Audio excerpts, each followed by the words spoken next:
of history at Georgetown University. He is the editor of the periodical Dissent. He is the author of the book, The Political Persuasion, which originally came out in 1995, and there were revised editions in 1998 and 2016. 17. 17. Coming out in about a month. Oh, hold your breath.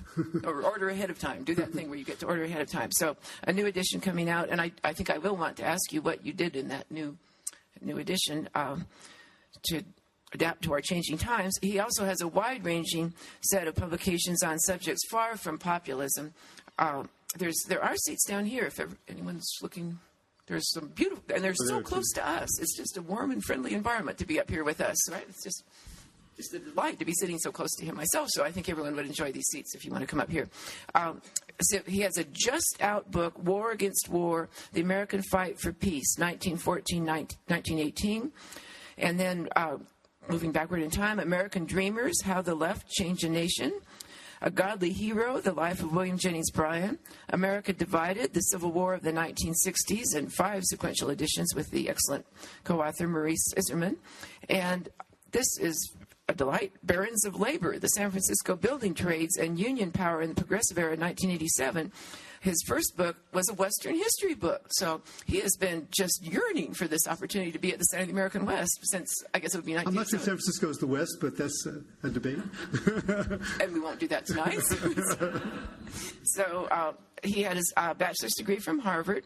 And then also this aspiration to be at the center is very strong in his history here. Master's degree in history from Portland State University. So you can just see him, take me in. It's just, I want to go westward. Westward I go free. Eastward I go only by force. Anyway, that was Thoreau. Henry David Thoreau suddenly appeared here, but he's gone now. And then he got his PhD at Stanford. The Center of the American West has tried very hard to be an inclusive, bipartisan organization over the years. We have made many efforts to make sure conservative points of view are given a respectful hearing. We are the organization that brought you Stuart Udall and James Watt in dialogue and conversation. So we are proud of that record. We are also big supporters of civility, and that has not really been compatible with some of the conduct of a very conspicuous public official at that time. So we struggle with our stance of openness to multiple points of view. For whatever reason, we feel we have done quite well on this over the years, and including conservative points of view. And it is very nice tonight for me to present a former SDS member, just for balance, just to go for balance. And I'm going from that important source, Wikipedia, briefly a weatherman. Goodness gracious. So this is really, no one will ever be confusing us with the Hoover Institute, for instance. At this point, this is really something. We are declaring our independence. He is, in truth, he is independent and not easy to categorize. I also learned on Wikipedia that he wrote a rather unfavorable review of Howard Zinn's Famous People's History, which we might want to return to that, because that must have got you some responses, I would imagine that. So here he is. I have given him a set of questions, and I think we read these questions in July, and they seemed okay, and then read them over again now. And so we're going to go with quite a number of them for a spell, and then we will open this up to conversations and questions.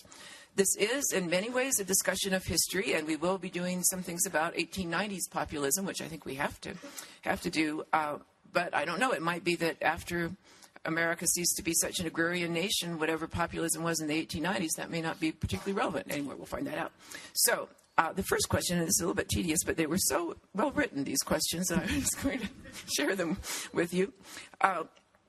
So here's the first one. Do you experience the omnipresent appearance of the word populism in 2016 and 2017 as a validation of the wisdom of your career choices? Do you find the fact that the word populism is so widely used in our time to be maddening and vexing, or a welcome and valuable opportunity for historical reflection? It's a great question. Again, thanks for inviting me, and thanks to everybody for coming. I'm really curious what you want to know about populism. Well, look, when you write a book, you're very happy when the subject of the book becomes popular, whether it's populism or not. But and I think the popularity of the term speaks to a kind of groping that people in the media are doing, people in politics are doing, to try to figure out how to describe what seems to be a time of crisis in politics, a time of crisis for both the major political parties, I think. As you know, the term populism is not just popular here, it's popular in Europe as well, and to some degree in Latin America. Even in Korea, there was a so-called populist movement which helped to get the president there impeached. So the term has been latched onto by a lot of different people for a lot of different reasons. And I think, if you read my book, which of course you have, but most of you probably haven't, but feel free to do it. I think the best way to define populism is as a way of talking about politics. And sometimes it's a way of talking about culture, too, like the meatloaf, Banana Republic, about 25 years ago, when I was writing this book, had an ad for populist pants, which are made of, cotton and simple, they probably could be yoga pants today. But, I think the popularity of the term, speaks to people want to break out of what they see as a system which isn't really working for them. There's a perception that the establishment, the elite, however you define people at the top of society, were not serving the interests of ordinary people, and that's, of course, the core language of populism. A lot of those tropes, establishment, elite, ordinary people, working people, are useful for right and left in different ways. Now, one of the differences, obviously, between history and Europe, I don't know how much we want to get into that, is in Europe, populism is almost always used to describe people on the right. And most people who use it, journalists, intellectuals, tend to be more in the center and the left, and they use it as a pejorative. Where in this country, what's kind of interesting is that, partly because the term was invented here, by some journalist who knew his Latin back in 1890 to define People's Party, needed an adjective for People's Party. It's used by right and left. So, people support Bernie Sanders, think he's a populist, and people support Donald Trump. At least some of them, like Steve Bannon, very important supporter of his, used to be, of course, in the White House until recently, called himself populist. So it was there to be. I can talk if you want about how that began to happen. It hasn't always been true historically. It really didn't start to happen until the 1950s. Part of a debate that you know very well, Patty, about were the populists anti-Semitic, were they conspiracy-minded, or were they more progressive? So a lot of people went to college in the 50s and 60s, sort of heard about this debate, and then started to use the term. It sort of got into the general population. So that was a long answer to your question, but I'm a professor, so I like to give long answers. But I think, sure, it's gratifying, but at the same time, I have a problem with people saying, he's a real populist, she's not a real populist. Who's a real populist, who's not a real populist? I don't think that's a very useful way to think about populism. I think it's a language, it's a discourse, it's a way to appeal to people, which can be used by different political forces, and some people use it in a way that's more effective. Some people use it in a way that's less effective. But I don't think it makes much sense to talk about Donald Trump's not a real populist, whereas Bernie Sanders is, even though, as you probably guess, I'm a little more in favor of Bernie Sanders' politics than Donald Trump's. Is there a stable definition that you like and hold to? And I know you were really sort of doing that populism has the language of the virtuous majority and the corrupt elite others. Is that the definition to steer by? Or may I quote myself? I wish you would. Yes, that's right. I still like this definition. It's short, don't worry. Long book, really. So. Populism is a language whose speakers conceive of ordinary people as a noble assemblage not bounded narrowly by class, who view their elite opponents as self-serving and undemocratic, and seek to mobilize the former, the people, against the latter, the elite. So it's pretty broad, but it's, it's people who appeal to ordinary people who feel they've been getting a raw deal, getting ripped off, choose your verb, by those who run the society and are running it badly and perhaps corruptly. And in the United States, also, this is very important, I think. I think the language is in the United States is used by people who believe that the real Americans are ordinary people getting ripped off by this elite, which is sometimes globalist, sometimes just betraying the ideals that make America a great country. And that's true of some people on the left as well as the right. Why would someone use the term? What would the desired outcome or the imagined outcome of using that word be? I think to identify yourself with the great majority, which is, after all, how you win elections, how you build social movements in a democratic country.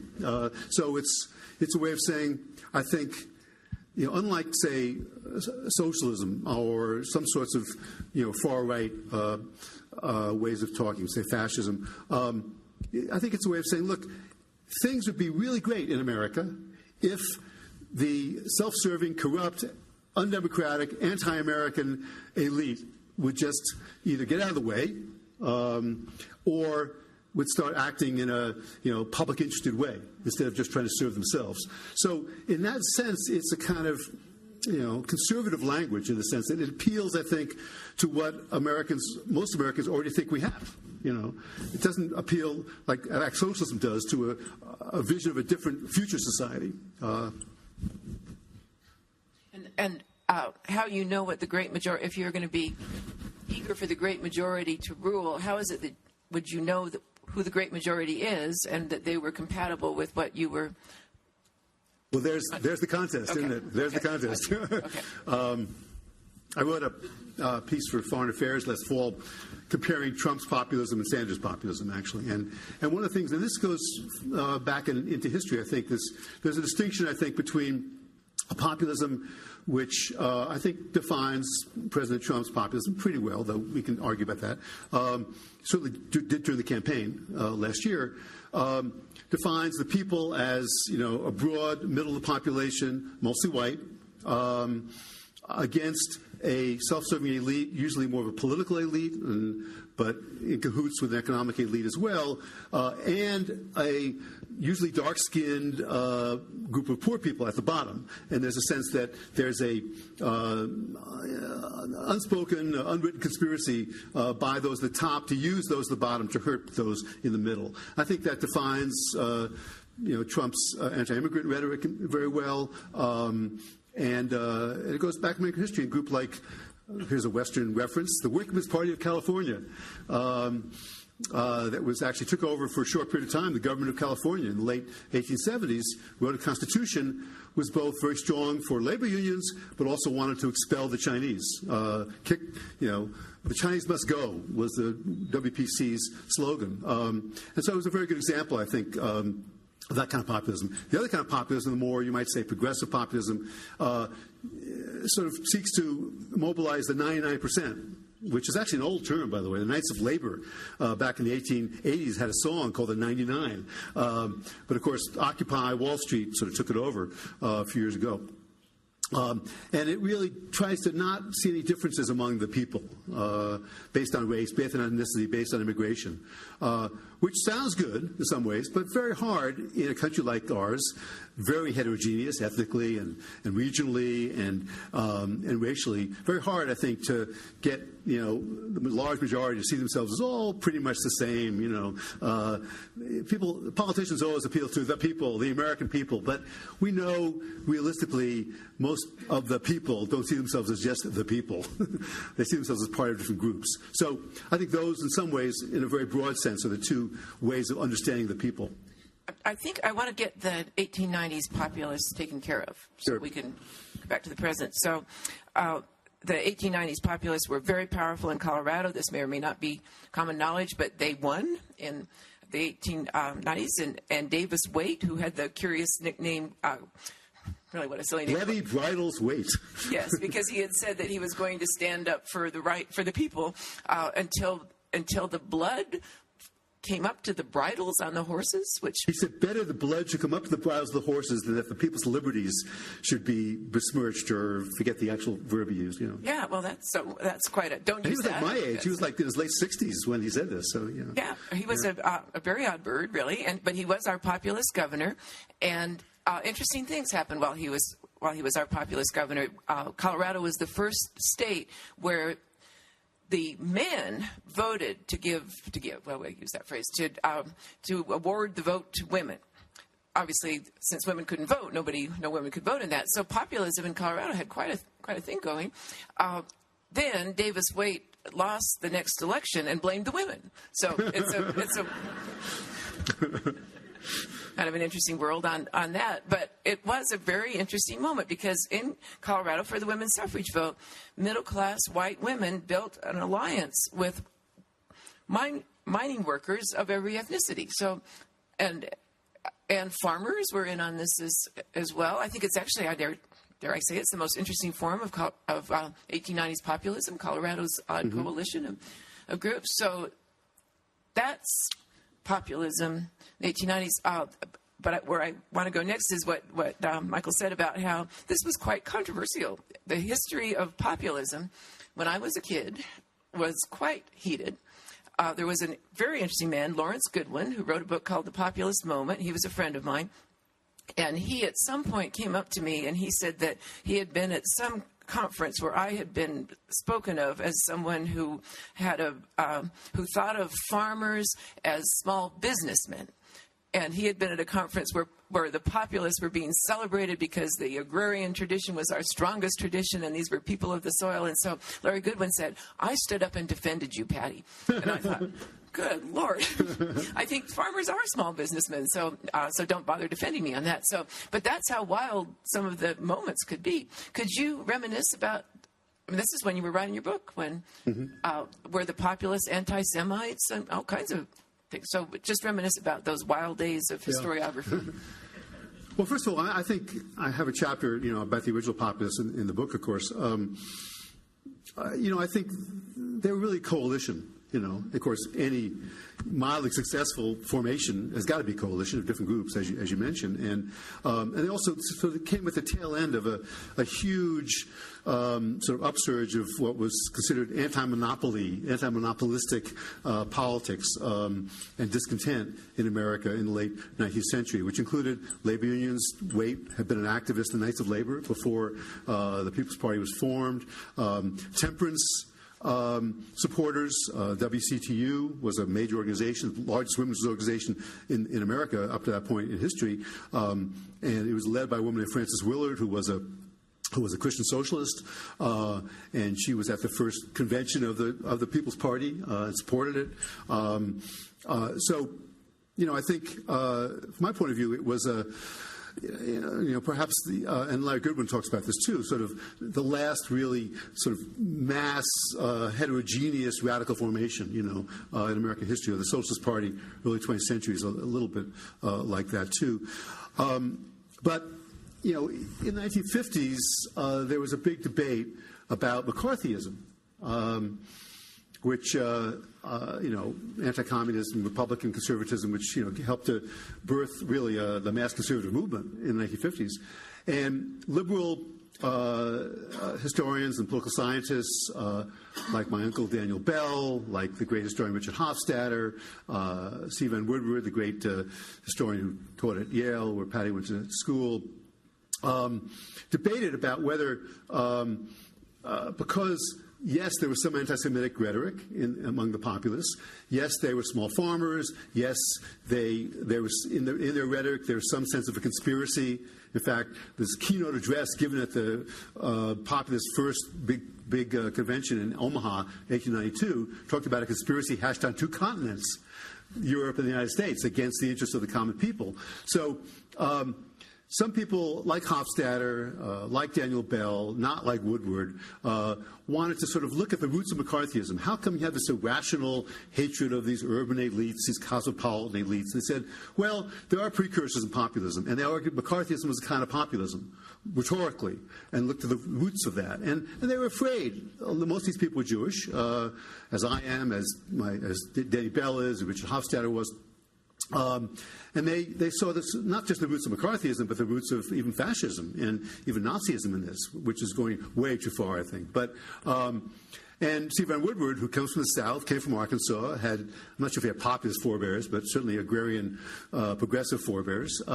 He said, no, they're much more complicated than that. And he had written wonderful books, Origins of the New South especially, which were talked about the populists as the forerunners of progressivism and reform and small d democratic reforms in America. So this was the debate. As I said before, I think the term sort of, up until then, had only been applied to the People's Party by historians and by most journalists too. But all of a sudden, this was a debate which was out. These are major American intellectuals. They were writing for the New York Times and Time Magazine and Newsweek and Life and places like this. So all of a sudden, if you were sort of cared about American history, you heard about this debate about populism. And so a lot of people went to school back then and said, okay, I guess there are all kinds of populists, and maybe they're right, maybe they're left, maybe McCarthy was one. And so that was in short the debate. And I actually wouldn't have written this book without that, because Larry Goodwin didn't like my book, because he thought, no, the populists were the people I wrote about in the 1890s, and they lost, and it was a tragedy that they lost. And it's not just a language, So I didn't get a chance to debate with him in person, unfortunately. I wish he was still here with us. This is. I'm sorry. We'll get back to the current issue, but I did know this person, Larry Goodwin, quite well. He wrote for the Texas Observer before he got his PhD, and he was quite a character. And I used to do imitations of him. In fact, I can still do it. This is the way. I was on a panel with him in 1981, I think. So ordinarily, pretend somebody has just said, ladies and gentlemen, join me in welcoming Larry Goodwin.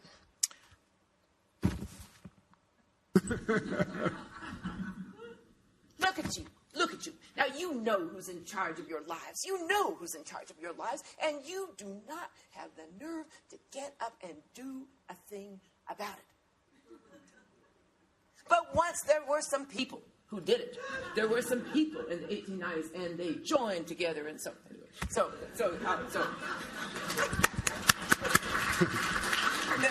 Sorry, this is what we'll get off this very fast. But not every historian could do this. Well, all right, but so I had a very dull class on. I don't know how this happened, but my class on populism in the Western history class wasn't going so well. And this one student came up to me and he said, "My father's in town. I'm going to bring him to class." And I thought, "Oh, you're bringing him to my dullest." I don't know why I was so dull. I guess I just wanted to do this. Is what Hicks said. This is what. So I added the Larry Goodwin imitation.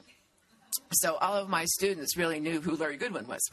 So 2 students at Harvard and I went out to dinner, and we came back, and we ran at Harvard Square. The first person we ran into was Larry Goodwin.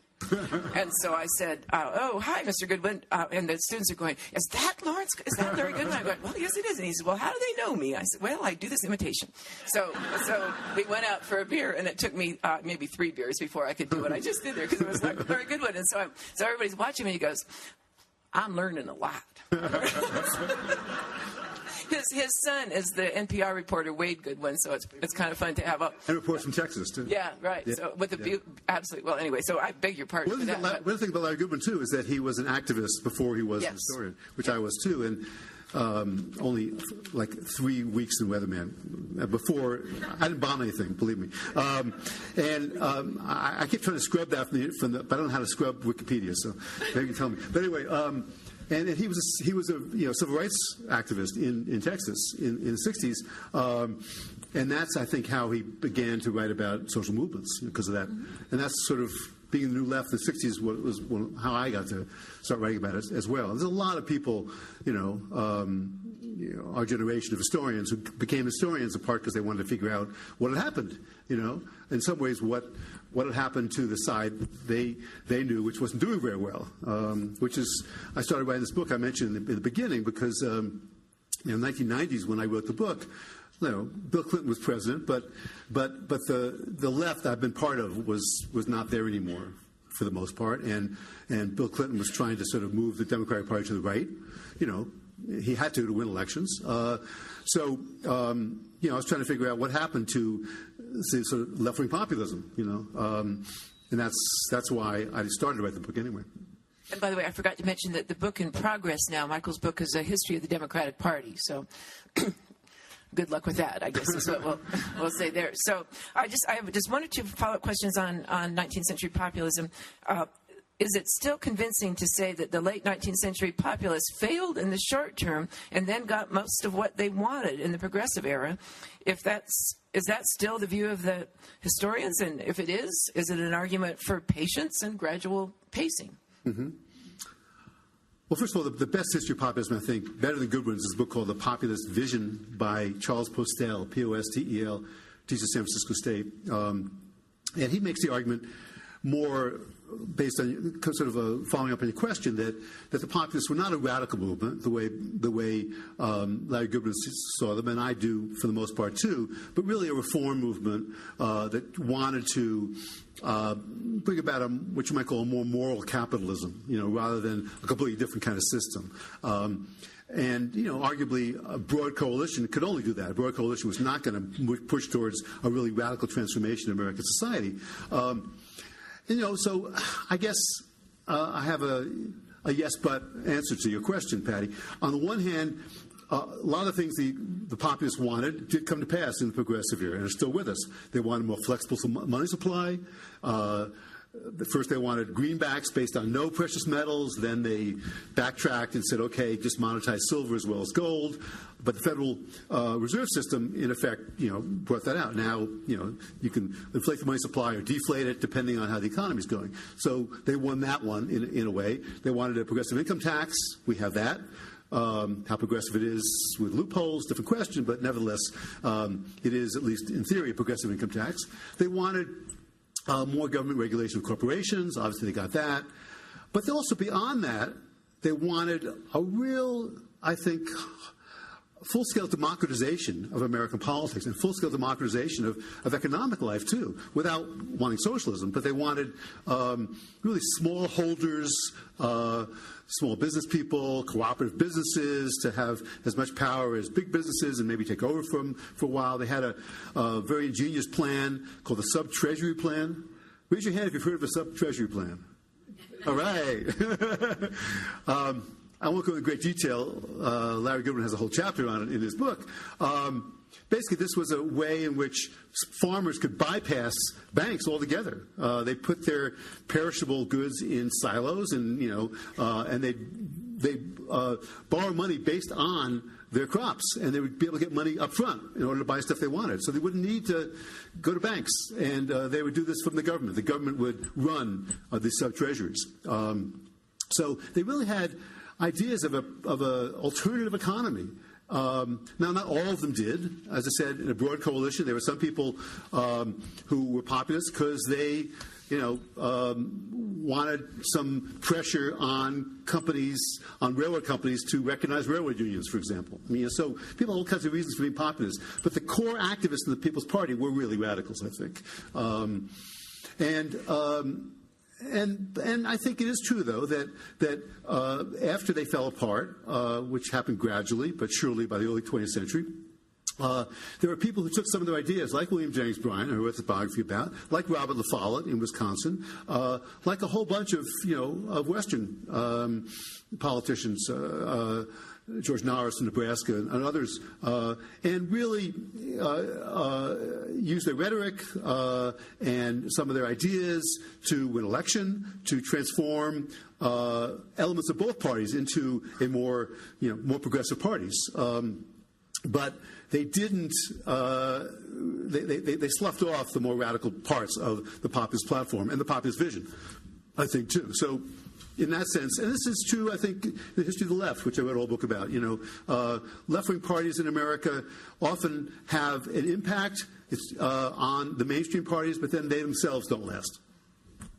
So, C. Vann Woodward, you quote him in a couple of places, but this is my old professor in graduate school, this very hopeful statement: one must expect and even hope that there will be future upheavals to shock the seats of power and privilege and furnish the periodic therapy that seems necessary to the health of our democracy. 1959.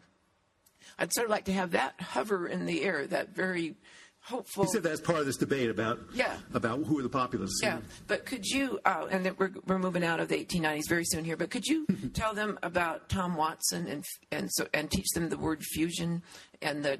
Yeah, Tom Watson's an interesting figure because I begin the book actually quoting him from a book he wrote for the People's Party campaign in 1892. He was a Southerner from Georgia. He was the leader of the People's Party in Georgia, and he was one of the few white politicians in Georgia in the 1890s who tried to get votes from African Americans. He spoke on platforms with African Americans, was attacked by white racists in Georgia for doing that. And in 1896, the People's Party, very quickly, a little political history, without giving you a lecture about it. 1892, the People's Party ran their first presidential campaign. They had a Union general named James Weaver, who ran for president, and a former Confederate general named James Field, who ran for vice president. This was a way of, trying to put together a North-South ticket. And Weaver got 9% of the vote, and he won electoral votes of Colorado and a few other states. Looked like the People's Party was going to keep going. They were electing more congressmen and senators and state legislators, and they controlled Colorado for a while, Kansas for a while. But then they faced a question, the next presidential election in 1896, because the Democrats ran William Jennings Bryan, who had a lot of friends who were in the People's Party. In fact, he had supported Weaver in 1892 for president in Nebraska, because the Democrats didn't have a hope of winning Nebraska. It was a Republican state.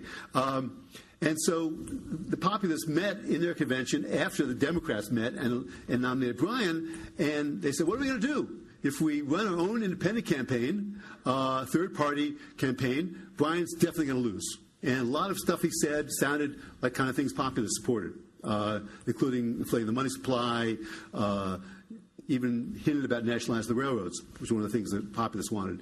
But if we fuse with the Democrats and basically support Bryan for president, then what's going to happen to our independent identity? Are people going to just see us as Democrats from hereafter? So they said, okay, we'll nominate Bryan for president. There's a huge battle about this in the party. We'll nominate Bryan for president, too, but we want him to accept Tom Watson as his vice presidential candidate. So they did that, and they went to Bryan and said, will you accept this? And Bryan said, no, we already have a vice presidential candidate. He's this guy from Maine. So he was a former banker, actually. Watson, still supported Bryan, but and then Bryan loses. So here they, compromise their ideals. They merge with the Democrats, who in the South were trying to defeat the populists every chance they could get, and were mobbing whites and blacks who were speaking on the same platform. That was Democrats doing that, and they lost anyway. So. And then Watson has a very pretty much unfortunate political career for the rest of the time. He begins to blame Jews, Catholics, and also African Americans for what had happened. It says he becomes that kind of other kind of populist, the middle against the top and the bottom. He eggs on lynchers who lynched this guy named Leo Frank in 1914 in Georgia, who was accused falsely of raping a teenage woman who worked in a match factory that Frank managed, and the only lynching of a Jew in American history. But he's elected senator later on, and he opposes World War I, and he supports Eugene Debs, the great socialist, getting out of jail, who'd been in jail. So he still becomes a funny kind of, in his own mind, I think he's still a populist, even though he no longer is in favor of, let's put it this way, tolerant populism. Yeah. So I wanted Tom Watson in there partly because Mr. Woodward wrote that book, but also because it's so complicated, and to take him and make that okay, here's populism. Well, at which moment and with what racial attitudes? And it is a terrible situation when Watson gets pulled into being the vice presidential candidate. That just, well. I should say, even 1892, in the People's Campaign book, he talks about red-eyed Jewish millionaires. Well, maybe it's not as so people terrible who are supporting, the bankers and the financiers and so forth. Okay, so I'm not feeling so sorry for him through the 1892 thing after I'm not a Jewish millionaire. As I get older, my eyes will get red, so we'll see. So I want to shift, get us moving to where I think a lot of people would like us to go here. So what do we make of... The present. Yes, and... that we're not going right there just immediately, but what do we do with patterns of rhetoric and word choice in public expression in American political contests? Is it wise to recognize that the language used by public figures usually serves primarily as a distraction from substance? When do words connect to action in the exercises of power, and when should we recognize them as something closer to hollow and empty flourishes? And you may choose your examples from... Yeah, well, it's a great question. I mean, the only way I can answer it simply is my cousin, by marriage, Edward. Hi, Edward. Edward, hi. There's seats close to your cousin, Edward, if you'd like to. It's okay. No. Sorry, you got to recognize family. I think it depends on the person speaking it. If Hillary Clinton had used the same language as Bernie Sanders, most people wouldn't have believed her. For example, because people associate her with a different kind of language, different kind of career. She's not seen as an outsider. Wasn't seen as an outsider, not anymore either. Seen as an outsider, railing against the power elite. That's just wouldn't be authentic if she used that same language.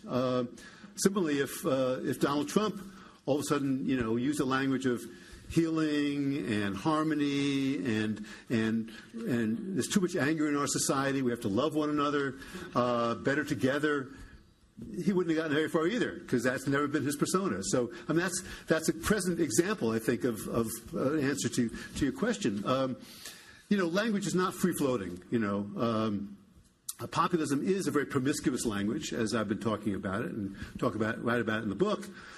But it's not so promiscuous that anybody can go to bed with it at any time. I won't continue that metaphor too far. You gotta. People have to listen to you and say, yeah, I agree with that. You're speaking my language, and the person who speaks the language has to be someone who speaks it well and speaks it in a sort of genuine way, which you believe, and uses, not just terminology I mentioned, but can use some humor, probably can use the vernacular. I mean, it probably not come as a surprise to you. I did not support Trump in the last election. I'm sure that shocks you. But I must say I couldn't turn him off when he was on TV, and I still can't. Whereas when Hillary came on to speak, who I did vote for, I knew exactly what she was going to say, and it was kind of boring. And there's something about one of the things about populist rhetoricians who are effective and successful, whether it's Sanders or Trump or earlier in American history, John L. Lewis, the head of the CIO in the 1930s, Father Coughlin, the Catholic radio priest in the 1930s as well, George Wallace in the 60s, one can go, different figures, Saul Alinsky even as well, who I write about a little bit in the book, is that they really had a conviction behind the way they talked about the people getting ripped off and getting betrayed. And they could, without, having to have a teleprompter in front of them, they could reel off all kinds of ways in which that was happening. So, maybe what I'm saying is obvious, but I think, nevertheless, it's important that, in politics, we want to believe people are on our side. And how you believe they're on your side is based a lot on what you might call rhetorical personality. Why couldn't you turn off the TV? He was riveting. I thought he's he's an entertainer, as we know. That's why he's president. Let's face it. Not the only reason, but people wanted to wear the hats, They wanted to see him as someone who stood up for them, which is exactly what, of course, populists always try to do. And I didn't know what he was going to say. He was unpredictable, which is also, both in entertainment and politics, a useful thing. I mean, especially now when we're so used to, politics is everywhere. I mean, it always has been in a way, but you pick up your phone and you turn on your Twitter feed or your Facebook, whatever, and it's there. Your friends are telling you about it, whatever, and it's just you can't get away from it. So it makes it that much harder, perhaps, for people to rise above the can't and to rise above saying things safely. I can't believe I'm praising Trump, but I'm praising him as a populist speaker. I'm praising his performance. I'm not praising the content of the performance necessarily, or what his policies are, obviously. But I think that's important to note. I mean, Father Coughlin, for example, I mentioned before. Some people argue he had the largest radio audience in America in the early 1930s. A Catholic priest born in Canada had the largest radio audience in America. It was said in neighborhoods, not just Catholic neighborhoods, in cities, you could walk along the street on a Sunday morning when he broadcast, and you didn't have to have he could hear him very well along the block because people had their big radios coming out. So anyway. Well, if it's that clear and recognized and effective, why don't the Democrats just pick it up? Well, Bernie Sanders tried in his own way. Bernie Sanders' campaign was mostly bashing billionaires, right? I mean, not mostly, but the enemy. You knew. And this is something which is true for populists, I think. You know where they stand for, what they stand. You know who they think who is on their side, and who they think is not on their side, and especially who's not on their side. And Sanders spoke as Trump did, repetitively in many ways, mentioning the same terms, the same kind of attacks. But I think I wrote about this in one of the articles I wrote about populism last year. I think in many ways his populism was closer to the original populism in the sense that he was inclusive, about who the people are, and his enemy was primarily an economic elite and politicians who were doing the bidding of the economic elite. Whereas for Trump, I think. He was talking about draining the swamp in Washington. It was a political elite that he was mostly running against, in part because he's a member of the economic elite. I mean, he wouldn't have been effective to talk about, all those billionaires, because he wants you to think of him as a billionaire.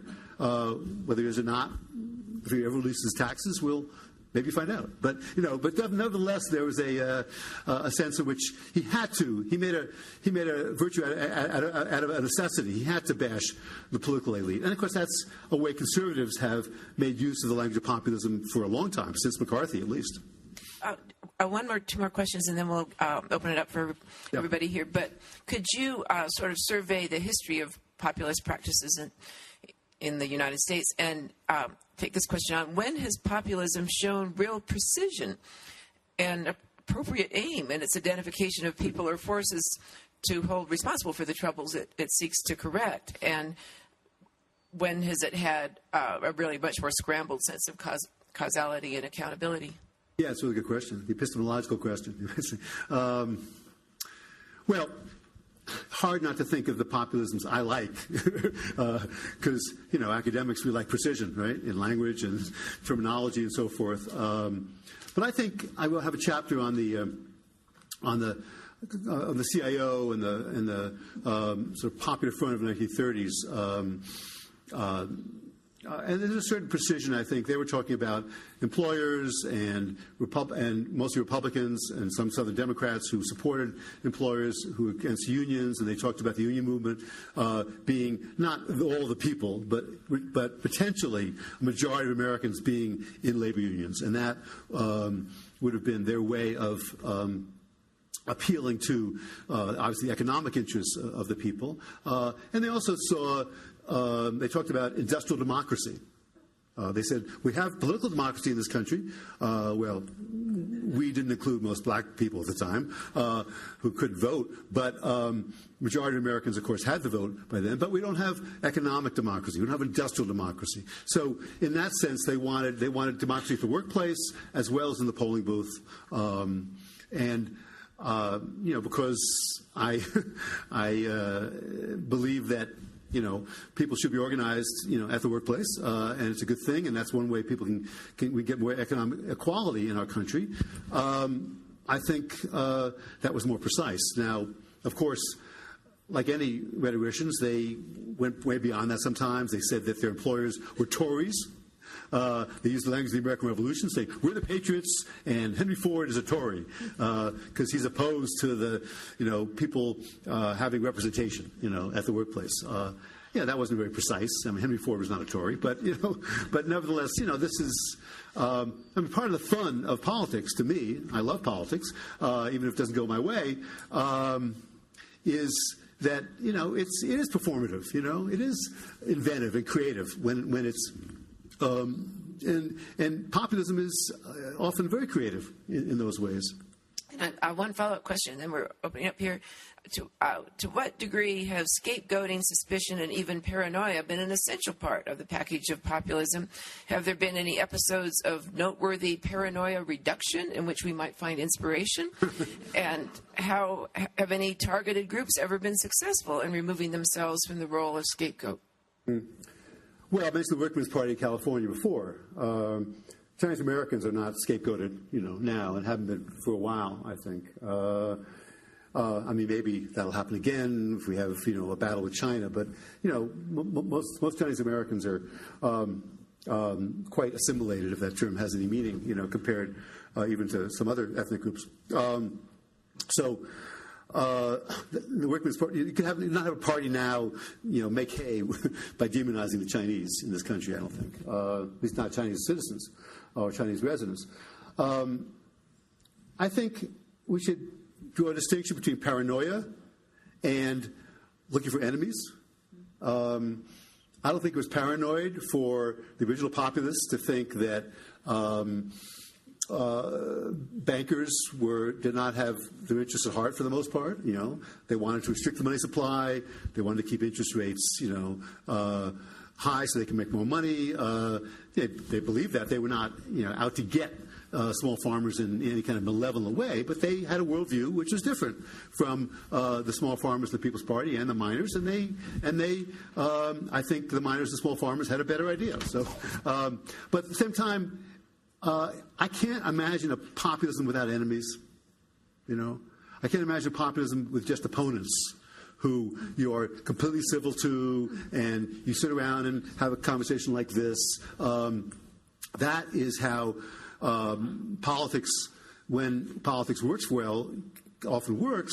And I think some scholars of populism, especially in Europe, populism in Europe, will argue that populism is a way of governing as well as a kind of language. We can argue about that and talk about that if you want. But I think it's, at least in the United States, I don't think there's ever been a really full-scale populist government. Maybe for a couple of years in Colorado, but nationally, this lasted very long because our parties are coalitions of different occupational groups, different classes, and so forth. I think, so populism is a way, I think, of mobilizing people against a felt enemy. And if populists succeed in doing that, then they become part of this structure, which, when it works, you have to compromise with people you don't like very much, who oppose. If you think they're your enemies, you get a really hard time, compromising with them, which is part of the problem we have now, certainly. So. Okay, so, ladies and gentlemen, we'll open this up, and I think I should do this right so that we can record it properly. Okay. Okay, very interesting discussion. And as I'm listening to what you're saying, it strikes me that you're talking a lot more about a stage in political development rather than policy content. And it reminds me actually of sort of a teenager phase in a political organization that has all the emotion and the alienation and all the rest. And so is it maybe misconstrued to try to find or map the content of populism because it's going to be all over the place. Yeah, well, I'm more pro-populist than that. I mean, I had teenagers, they were great. Yeah, they grew up, yeah. They're almost 30 years old, both of them now. I guess I like to see populism as necessary, actually, to our political system. Whereas maybe, of course, you have to be a teenager at some point too. Maybe you're not opposed to that. But I think that populist speech and those who use the language can be very useful in forcing politicians and other people in power to live up to their ideals. I mean, as you know, this is a commonplace, but nevertheless, commonplace sometimes have to be articulated anyway. That America is a country united by ideals, and the great ideals, the utopian ideals, freedom and equality, which you can't really pursue both at the same time. Really, democracy, equal opportunity, the American way. We all know of this. We'll never get there to that perfect society where everyone's equal, everyone also has individual liberty, blah, blah, blah. But at the same time, I think it's important to keep calling people out. And there are elites in this country. There are people who have a lot of power who don't want to give up that power. So I think it's important when people use populist language, which comes to them kind of naturally, they don't have to be taught to use it. It's part of our traditions, as I make clear in the book, even when they're grown-ups, to use it, and to pull it out at certain times to show the hypocrisy sometimes of people who say they're on the side of the people. In fact, are doing things, whether tax reform or changing the healthcare system, to mention a couple things going on right now in a bipartisan way, which I think are, in fact, not serving the interests of the majority.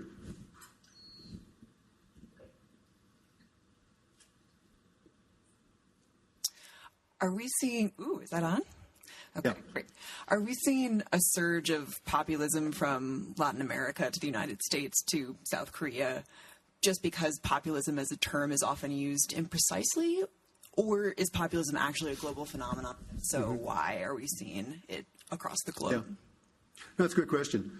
Well, I think the populisms of, say, Chavez and then Maduro in Venezuela is not the same as the populism of the National Front in France, or of Donald Trump. There are a lot of differences. But I do think there's a way. I mean, look, of course, in some ways we're a global polity, one can argue we have been before, certain times. But the world is now a capitalist world, basically. Even North Korea, I've learned recently, a majority of people actually make their living on private businesses, which sort of surprised me. And so, not surprising, I think, that some of the same resentments are there against people who seem to be doing very well at the expense of other people. And also, I think I'm thinking of writing this article about this. Other people have written about this before. You can argue that since the Soviet Union fell apart, we've had two grand ways to organize societies. One is you might call social democracy in Europe and also Japan to some degree. Even Eastern Europe for a while after communism fell. And in some ways, Latin American populism is a kind of left-wing social democracy, I think. And the other one is what some people call neoliberalism, which is, I think, better understood as a kind of, free market capitalism, lack of regulation. And neither of those grand ways of sort of organizing politics and the policies that go with them are seen as having succeeded very well. I think both of them, in different ways, have perceived as having failed. So, in a sense, when the old orders aren't working very well, I think populist language and populist movements speaking populist language become more prevalent. I think that's what's happening now. And of course, the specific differences. I mean, in Europe, as we know, the right-wing populists people talk about really got their going in opposition to Muslim immigration, more recently in opposition to refugees coming from the war in Syria, other wars in the Middle East. But you've got some of the same phenomena as you do here with people opposing immigrants who formerly were voting for socialist and labor parties. For instance, in Sweden, one of the fastest growing parties is a party called the Swedish Democratic Party, which used to be a little right-wing fringe party, got like 1% of the vote. Now it's getting 19% of the vote, and their major policy is, we have a great welfare state in Sweden, but it should be only for Swedes and not for these newcomers coming in, and only for Swedes with a Protestant Christian background as well. This used to be sort of a neo-Nazi party. The guy with the girl with the dragon tattoo, you read that now? He became famous as a journalist writing about, a left-wing journalist writing about the Sweden Democratic Party, which he fictionalized in his books. So, that's a kind of populism which is not like Bernie Sanders' populism. I don't think it's even like Donald Trump's populism. It's very specifically a anti-Muslim populism, and that's really the major part of it right now. So that's a complicated answer. So I'm not discriminating. I'm inclusive, and so I'm going to go to the back now for some, because I was really a little bit... Backbenchers there. Hi, I was wondering, in what ways do you think the media or media populism, how through the stresses of globalization and market forces are catering to audiences, pandering to audiences, contributed to Trump's success? Yeah, very good question. Well, look, the media likes conflict. We know that, right? I mean, it's an extension of it bleeds, it leads on the local news, right? Like fires, murders, robberies, kidnappings. I'm not saying populism is like that, but that's always been true. I mean, media going back to the penny press in 1830s, the original popular newspapers. I talked about this in my book. I mean, they loved to, they supported Jackson against the United States Bank, and they were trafficking in populist conflict themselves. So, as you know, I mean, again, what I talked about before, I mean, some people say Trump was elected thanks to CNN, which now he attacks. But it's true, CNN carried his speeches, He didn't have to raise as much money as Hillary did because he didn't need to, because everyone knew what he was saying, what he stood for. But again, I hesitate. I'm kind of a member of the media because I edit this small left-wing magazine, Dissent, and I write, book reviews and op-eds and stuff for the media as well. I think I don't like to blame the media so much. I mean, you can do that, but first of all, the media is not one thing, and at the same time, I think politicians have to be savvy about how to use the media. This is the world we live in, and if you don't know how to use the media will use you. So, yes, the media helped Trump get elected, sure, but the media also helped John Kennedy get elected because he was charismatic and handsome and everything else we know and gave great speeches and he was young and fresh and everything else. So John Kennedy's politics were not like Donald Trump's politics. Media also helped Barack Obama get elected, right? So I guess I think yes, of course, the media matters, but I don't like it when people run against the media, whether it's Donald Trump running against the media or people on the left running against the media. I think the media is there for you to use and work with, and if you don't know how to do that, then that's your fault. That's your problem.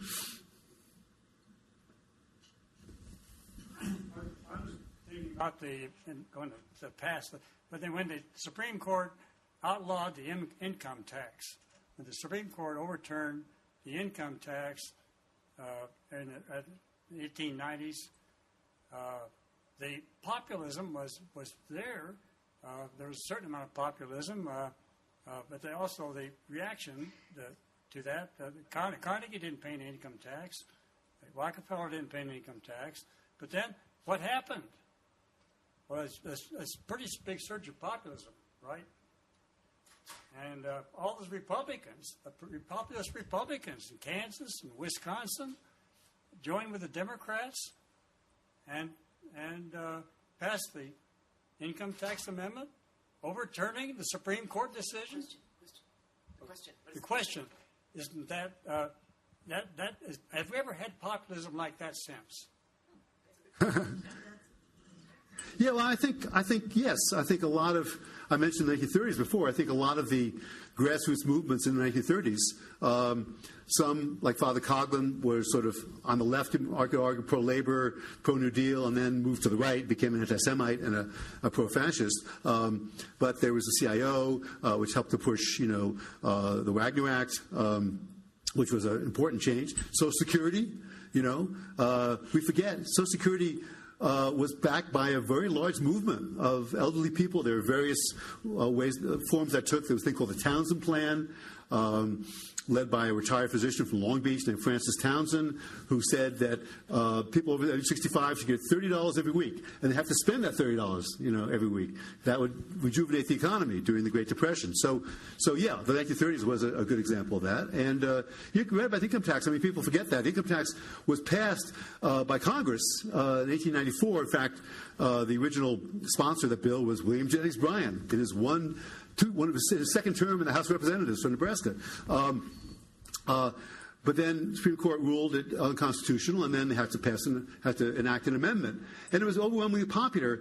But unlike some of the changes in the 30s, like Social Security and the Wagner Act, at first it didn't have much impact, actually. It was only symbolic. You know what the top rate you had to pay, the original income tax was when it was first enacted in 1913? 3%. And only the richest paid that much. I think you have to earn $8,000 or more, the original income tax, which doesn't sound like it's no money now at all. It's you're in terrible poverty. But $8,000 then was equivalent to about $100,000 now. Even more, $120,000, $130,000 now. So only the richest Americans actually paid income tax at first. Income tax was not paid by a majority of Americans until World War II. It took that long, 30 years after it was originally enacted. Sorry. Income tax is actually fascinating. Taxation is fascinating in American history, I think. We don't learn enough about it. It's so vital to our politics. And I'm always trying to get my grad students to write dissertations about the income tax, and they never want to do it. You talked about how you couldn't take your eyes off of Trump, and his performance was always compelling because he was unpredictable.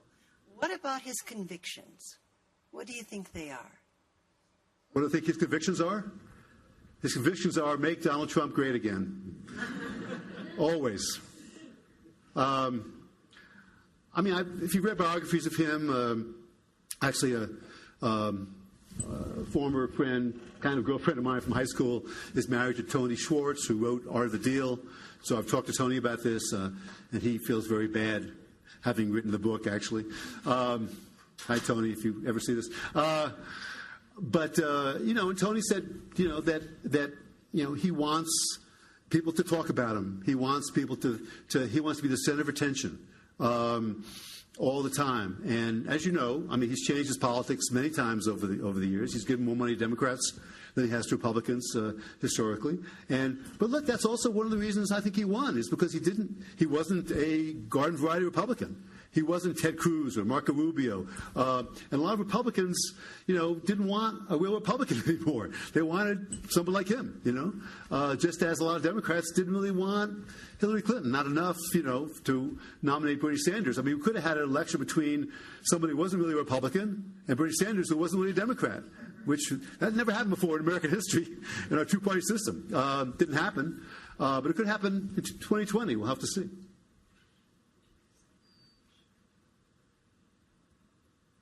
Good evening. Welcome to Boulder.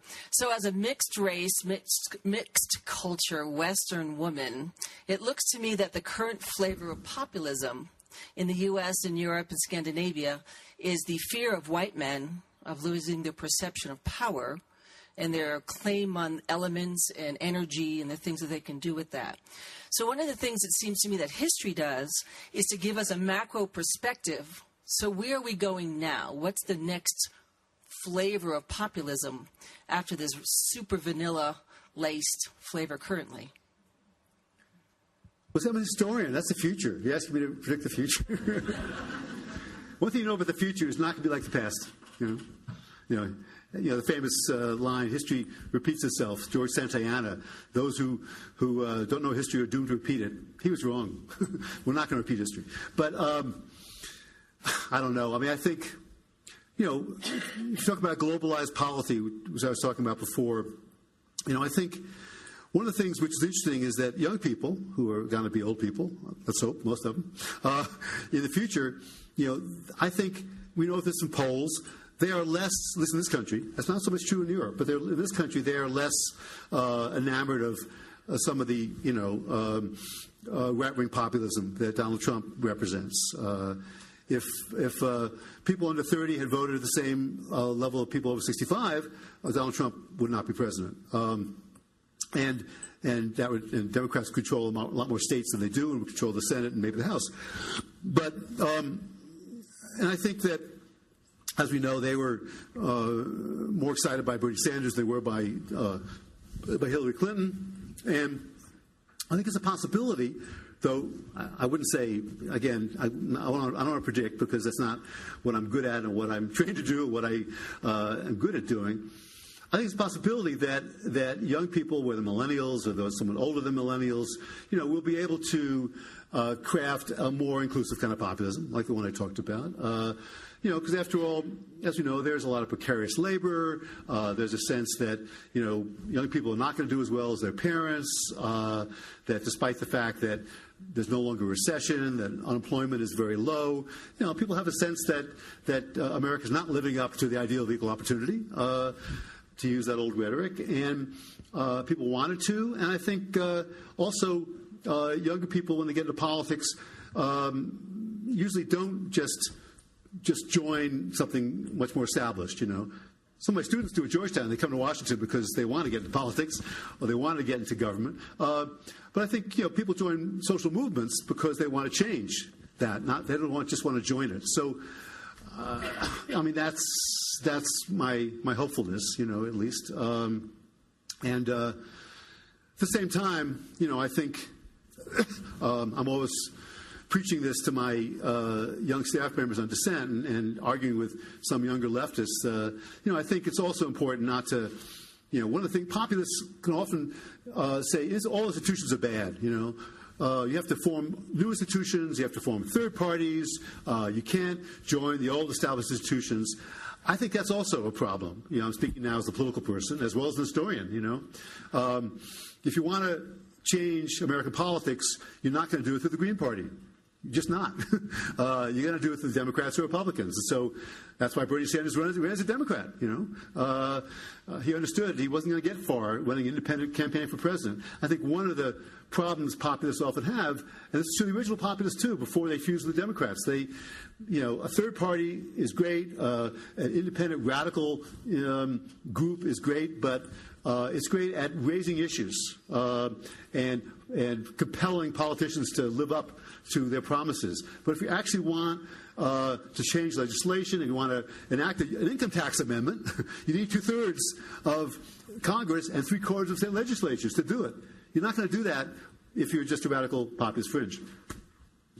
Okay, I have discriminated against this side of the room in a shameful manner, so I'll go here and then to you. So I was interested in the thought of populism as needing an enemy, right? Or needing an enemy. Mm-hmm. Do you think that's mainly just because it's hard to have a conversation of serious substance in a world in which many things are wrong while being extremely civilized about it? Well, I think you can be civilized to talk about enemies. I mean, I think one of the questions Patty asked me to ask is whether populist is just a synonym for demagogue. And some populist speakers are demagogues.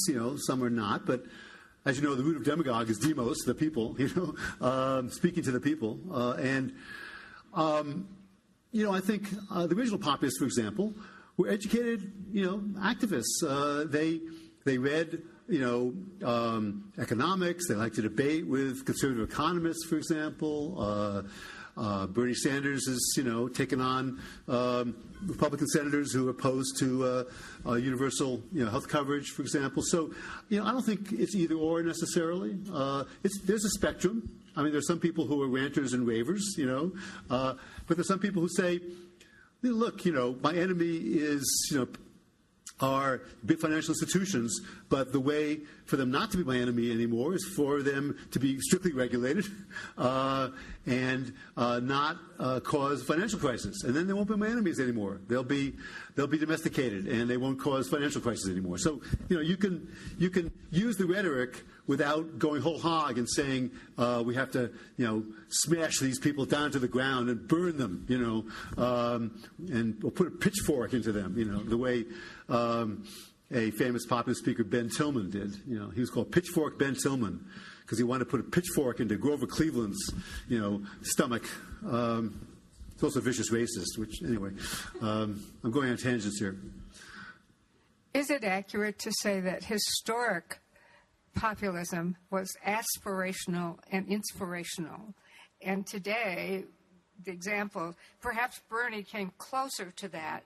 Certainly Trump I didn't see fitting into either of those categories. Well, again, one person's aspirationalism is another person's hatred, another person's demagoguery and paranoia. I mean, certainly there are people who voted for Trump who saw him as aspirational.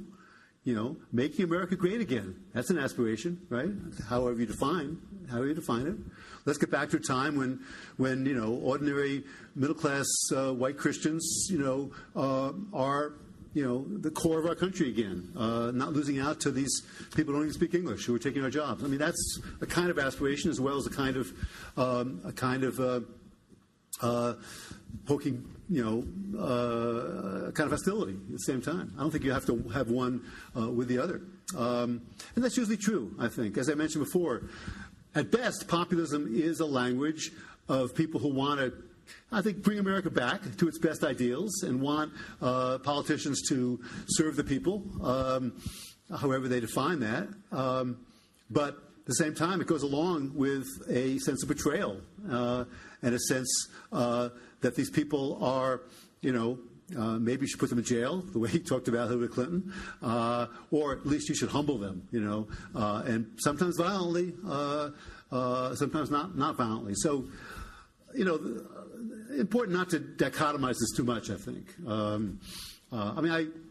Even though I'm obviously on the left politically, one of the reasons I wrote this book and one of the things I try to do in all my work is to realize that empathy is really important in politics and good history, I think, too. One of my mentors, Lawrence Levine, a very great cultural historian, some of you might have read, he wrote an essay about it called Empathy and the Historian years ago. You probably remember that essay. And he said empathy was the greatest tool of a historian. I think he's right. I think it's the greatest tool of a political activist, too, because, yes, you want to support your side and make arguments for your side, but you better understand why people don't agree with you. If you want to convince them, you're not going to convince them by talking about that you're just a vicious racist and a misogynist pig. That's why you voted for Trump. Now, you might believe that they are, that way. At least some people are. There are racist pigs and misogynist pigs. There are people like that. But I don't think that explains why millions of people, including many people who voted for Obama twice, voted for Trump, for example. I want to understand those people, because if those people voted for Hillary Clinton, she'd be president. Yeah, thanks for coming. I was really intrigued in this last election by how the female members of Trump's family were really deployed to both broaden his appeal and also sort of try to blunt some of his sharper edges. Yeah. Has that happened with other populist candidates in the past? And how has that happened? I've never had a question at all like that. That's a good question. I don't think so. I mean, look, on one hand, populism has often been a gendered language, to use the academic term. It's often the language of let's give the horny-handed son of toil, his due again. The definition in the 19th century of the people was often connected with doing something useful for society. Being productive, being a producer. And that had a sort of male cast. Now, of course, women did a lot of useful things for society. And, of course, women weren't voting, except in Colorado and a few other places, Wyoming, Idaho, for a little while. Utah in the late 19th century. So you were talking about constituencies which were almost entirely male as well, and there's some of that which continued. So I'm trying to think of a time when a male populist speaker had to be defended by women in his family. Franklin Roosevelt used populist language, but he wasn't seen, in our terms as a sexist. Eleanor Roosevelt, of course, supported him, though she actually disagreed with him on some things and was farther to the left than he was. So I have to think about it. I don't think of any parallel in that way. Launching for Melania studies here. This is really an important occasion. So we are at a point where we should be shifting here to a conclusion. And so I'm wondering if you would tell us about the revisions that you did in this new edition in 2000 for the 2017 one, which I gather will be out in a month. Is that right? Something like that. Well, the graphic you advertised with is the cover. Yeah. The revision. So you're writing with the election results, and you're revising. Well, you noticed, the silhouettes.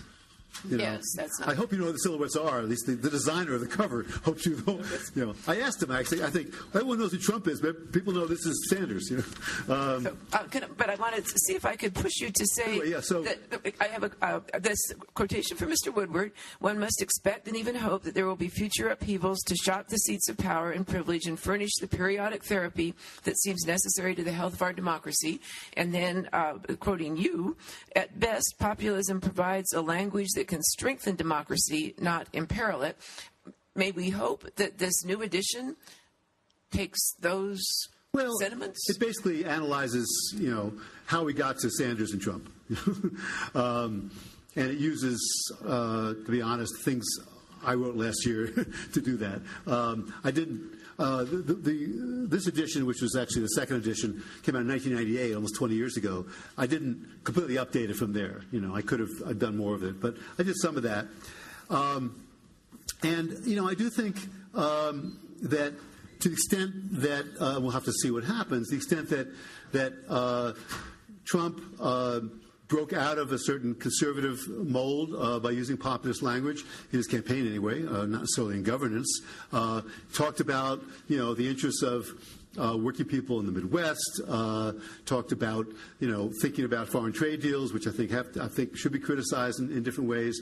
The fact that Bernie Sanders used his populist rhetoric to help make universal health care and Medicare for all, more popular. I think that all, in different ways helps to revivify the democracy. Now we'll see what happens. It's also possible that, we'll enter, more civil conflict because the populism of the left and the populism of the right will have very little agreement, But to the extent that they both were running against, as I said before, an elite which was perceived as not serving people's interest, that was a good thing, because I think that's true.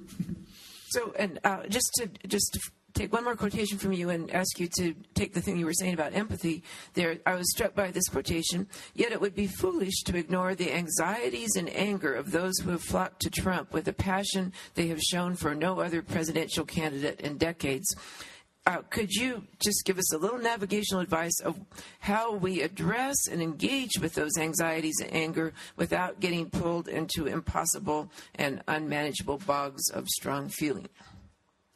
Well, you have to talk about how to solve the problems that people feel they have. Like I said before.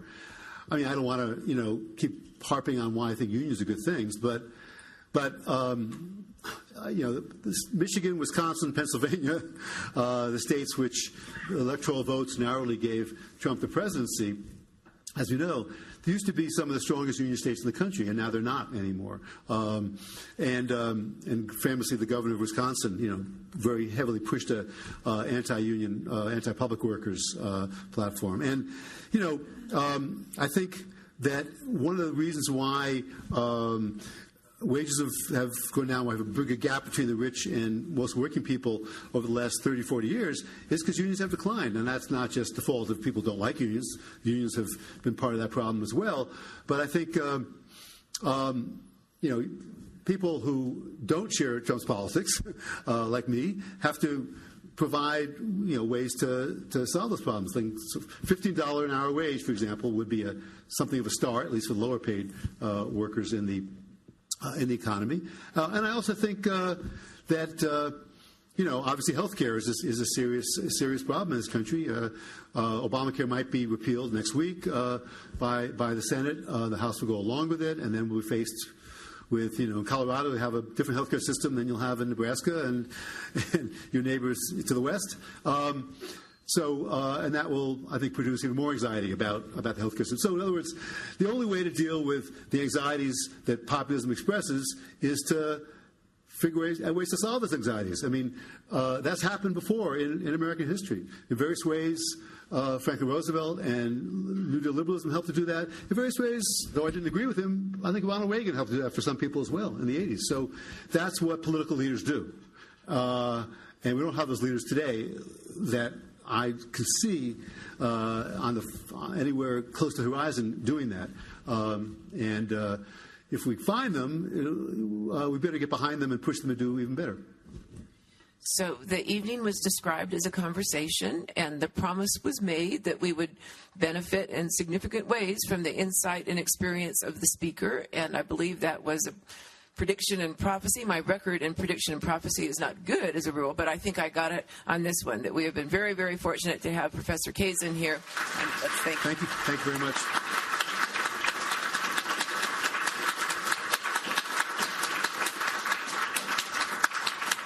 Thanks for your great questions, too. Thank you. Yep. There is a blooper. Alan Simpson and Pete Simpson on the program. It says they're here December 8th. They're actually here on December 7th, so you might want to correct that. And October 18th is when the person sitting there, Edmund Russell, will be giving his talk on the Telegraph, and the tech people will be making some interesting responses to that. So I hope you can join us for that, and I hope you can join us for Alan Simpson. And thank you very much for coming tonight. Okay.